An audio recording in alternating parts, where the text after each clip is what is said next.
Welcome to Strange But True. Take a breath, slow down, and listen carefully. Some stories are documented, some are debated, some refuse to be explained. We tell you the stories, you decide what's true. Now, let's begin our journey. In 1885, a small object was discovered during coal mining in Wolfsegg am Hausruck, Austria. It was uncovered by workers cutting into a seam of brown coal. The object was metallic. It was roughly cubic in shape. Its edges were straight, its surfaces flat. A deep groove ran cleanly around its middle. The object was made of iron. It was not slag. It was not a natural concretion. It showed signs of deliberate shaping. The object became known as the Wolfsegg iron, sometimes called the Salzburg cube. What made the find unusual was not the object alone. It was the context. The coal seam in which it was found was dated to the Tertiary period, millions of years old. Coal forms slowly. Plant matter accumulates. Pressure increases. Time passes. The process does not easily allow for intrusion. Objects are not expected to appear fully enclosed within such seams. No tool marks were reported on the surrounding coal. The iron appeared embedded, not resting loose. The object was examined by local experts. Early tests confirmed it was iron with trace elements. It did not match known meteorites. It was not porous. It was not irregular. Its symmetry stood out. 4 flat sides, 2 flatter ends, a groove that suggested function. No record explains its manufacture. No similar objects were recovered from the site. No tools were found nearby. The mine continued operating. Nothing else like it appeared. The object was eventually placed in a museum collection. Later examinations suggested industrial origin. Others noted that no known industrial process from the period explained its enclosure. The debate focused on explanation, not documentation. What remains consistent is what the original record lacks.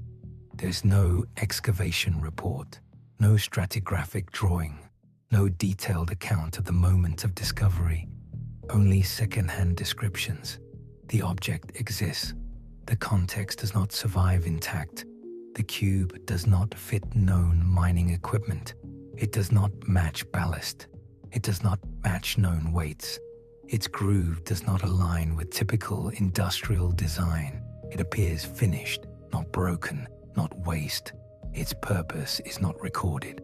The object does not reappear in later layers. It does not become common. It does not evolve. It appears once. Then it becomes an object without a category. Geology cannot place it confidently.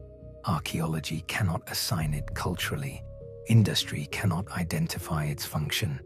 Each field encounters a boundary. The iron cube does not demand extraordinary explanation. It creates uncertainty through missing information. Coal preserves pressure and time. It does not preserve stories. Whatever placed the object there is not recorded. Whatever purpose it served is not written. The mine closed. The object remained. The record moved on. The cube survives as a physical fact. Its history does not. What complicates a record is not what the object is made of. It is how little survives about its recovery. The discovery was not documented by professional archaeologists. No photographs were taken at the moment it was uncovered. No geological cross-sections were recorded. The coal seam was removed and processed. Whatever contextual information existed was lost immediately. This matters. Context is how objects gain meaning. Without it, explanation becomes fragile. Later analysis focused on the object itself. Measurements were taken, composition was examined, surface features were described. But these details could not restore the missing circumstances. The cube does not behave like an intrusion. that was noticed and explained. It behaves like something discovered too late to be properly recorded. The mining operation continued. The seam was exhausted. The moment passed. The object was preserved. The conditions that could explain it were not. As a result, the cube exists primarily as a museum piece, detached from process, detached from sequence, detached from certainty. The record acknowledges its presence. It does not preserve its placement.